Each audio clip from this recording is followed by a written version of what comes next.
गंगा जन्म की कथा को आगे बढ़ाते हुए ऋषि मुनि ने कहा। ऋषि विश्वामित्र ने आगे कहा, बहुत दिनों तक अपने पुत्रों की सूचना नहीं मिलने पर महाराज सगर ने अपने तेजस्वी पौत्र अंशुमान को अपने पुत्रों तथा घोड़े का पता लगाने के लिए आदेश दिया और वीर अंशुमान शस्त्रास्त्रों से सुसज्जित होकर अपने चाचाओं के द्वारा बनाए गए मार्ग से पाताल की ओर चल पड़ा। मार्ग में मिलने वाले पूजनीय ऋषि मुनियों का यथोचित सम्मान करके अपने लक्ष्य के विषय में पूछता हुआ उस स्थान पर पहुंच गया जहां पर उसके चाचाओं के भस्मीभूत शरीर की राख पड़ी थी और पास ही यज्ञ का घोड़ा चर रहा था। अपने चाचाओं के भस्मीभूत शरीरों को देखकर उसे अत्यंत क्षोभ हुआ और उसने उनका तर्पण करने के लिए जलाशय की खोज की, किंतु उसे कोई भी जलाशय दृष्टिगत नहीं हुआ। तभी उसकी दृष्टि अपने चाचाओं के मामा गरुड़ पर पड़ी। उन्हें सादर प्रणाम करके अंशुमान ने पूछा कि हे पितामह, मैं अपने चाचाओं का तर्पण करना चाहता हूँ। समीप में यदि कोई सरोवर हो तो कृपा करके उसका पता बताइए। यदि आपको इनकी मृत्यु के विषय में कुछ जानकारी है तो वह भी मुझे बताने की कृपा करें। गरुड़ जी ने बताया कि किस प्रकार से इंद्र ने घोड़े को चुराकर कपिल मुनि के पास छोड़ दिया था और उसके चाचाओं ने कपिल मुनि के साथ उद्दंड व्यवहार किया, जिसके कारण कपिल मुनि ने उन सबको भस्म कर दिया। और इसके पश्चात गरुड़ जी ने अंशुमान से कहा कि ये सब अलौकिक शक्ति वाले दिव्य पुरुष के द्वारा भस्म किए गए हैं, अतः लौकिक जल से तर्पण करने से इनका उद्धार नहीं होगा। केवल हिमालय की ज्येष्ठ पुत्री गंगा के जल से ही तर्पण करने पर इनका उद्धार संभव है। अब तुम उस घोड़े को लेकर वापस चले जाओ जिससे कि तुम्हारे पितामह का यज्ञ पूर्ण हो सके। गरुड़ जी की आज्ञा अनुसार अंशुमान वापस अयोध्या पहुंचे और अपने पितामह को सारा वृत्तांत सुनाया। महाराज सगर ने दुखी मन से यज्ञ पूरा किया और वे अपने पुत्रों के उद्धार करने के लिए गंगा को पृथ्वी पर लाना चाहते थे, पर ऐसा करने के लिए उन्हें कोई भी युक्ति न सूझी। थोड़ा रुककर ऋषि विश्वामित्र ने कहा, महाराज सगर के देहांत के पश्चात अंशुमान बड़ी न्यायप्रियता के साथ शासन करने लगे। अंशुमान के परम प्रतापी पुत्र दिलीप हुए। दिलीप के वयस्क हो जाने पर अंशुमान दिलीप को राज्य का भार सौंपकर हिमालय की कंदराओं में जाकर गंगा को प्रसन्न करने के लिए तपस्या करने लगे, किंतु उन्हें सफलता नहीं प्राप्त हो पाई और वे स्वर्ग से धार गए। इधर जब राजा दिलीप का धर्मनिष्ठ पुत्र भगीरथ पड़ा हुआ तो उसे राज्य का भार सौंपकर दिलीप भी गंगा को पृथ्वी पर लाने के लिए तपस्या करने चले गए। उन्हें भी सफलता नहीं मिली। भगीरथ बड़े प्रजावत्सल नरेश थे, किंतु उनकी कोई संतान नहीं हुई। इस पर वे अपने राज्य का भार मंत्रियों को सौंपकर स्वयं गंगावतरण के लिए गोकर्ण नामक तीर्थ पर जाकर कठोर तपस्या करने लगे। उनकी अभूतपूर्व तपस्या से प्रसन्न होकर ब्रह्मा जी ने उन्हें वर मांगने के लिए कहा। भगीरथ ने ब्रह्मा जी से कहा कि हे प्रभु, यदि आप मुझ पर प्रसन्न हैं तो मुझे यह वर दीजिए कि सगर के पुत्रों को मेरे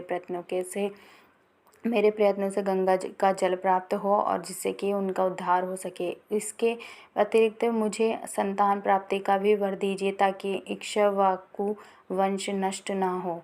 ब्रह्मा जी ने कहा कि संतान का तेरा मनोरथ शीघ्र ही पूर्ण होगा, किंतु तुम्हारे मांगे गए प्रथम वरदान को देने में कठिनाई है। यह है कि जब गंगा जी वेग के साथ पृथ्वी पर अवतरित होंगी तो उनके वेग को पृथ्वी संभाल नहीं सकेगी। गंगा जी के वेग को संभालने की क्षमता महादेव जी के अतिरिक्त किसी में भी नहीं है। इसके लिए तुम्हें महादेव जी को प्रसन्न करना होगा। इतना कहकर ब्रह्मा जी अपने लोक को चले गए। भगीरथ ने साहस नहीं छोड़ा और वे 1 वर्ष तक पैर के अंगूठे के सहारे खड़े होकर महादेव जी की तपस्या करते रहे। केवल आयु के अतिरिक्त उन्होंने किसी अन्य वस्तु का भक्षण नहीं किया। अंत में इस महान भक्ति से प्रसन्न होकर महादेव जी ने भगीरथ को दर्शन देकर कहा कि हे भक्त श्रेष्ठ, हम तेरी मनोकामना पूरी करने के लिए गंगा जी को अपने मस्तक पर धारण करेंगे। इसकी सूचना पाकर विवश होकर गंगा जी को सुरलोक का परित्याग करना पड़ा। उस समय वे सुरलोक से कहीं जाना नहीं चाहती थी, इसलिए वे यह विचार करके कि मैं अपने प्रचंड वेग से शिव जी को बहाकर पाताल लेकर लोक ले जाऊंगी, वे भयानक वेग से शिव जी के सिर पर अवतरित हुई और गंगा का यह अहंकार महादेव जी से छुपा ना रहा। महादेव जी ने गंगा की वेगवती धाराओं को अपने जटाजूट में उलझा लिया और गंगा जी अपने समस्त प्रयत्नों के बाद भी महादेव जी के जटाओं से बाहर ना निकल सकी। गंगा जी को इस प्रकार शिव जी की जटाओं में विलीन होते देख भगीरथ ने फिर शंकर जी से तपस्या की। भगीरथ इस तपस्या से प्रसन्न होकर भगीरथ की इस तपस्या से प्रसन्न होकर भगवान शंकर ने गंगा जी को हिमालय पर्वत पर स्थित बिंदुसर में छोड़ा। छूटते ही गंगा जी 7 धाराओं में बट गई।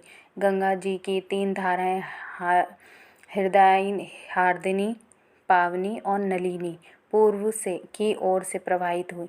सुचक्षु, सीता और सिंधु नाम की 3 धाराएं पश्चिम की ओर वहीं और 7वीं धारा महाराज भगीरथ के पीछे पीछे चली।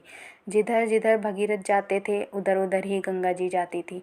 स्थान स्थान पर देव, यक्ष, किन्नर, ऋषि मुनि आदि उनके स्वागत के लिए एकत्रित हो रहे थे। जो भी उस जल का स्पर्श करता था भव बाधाओं से मुक्त हो जाता था। चलते चलते गंगा जी उस स्थान पर पहुंची जहाँ ऋषि जनु यज्ञ कर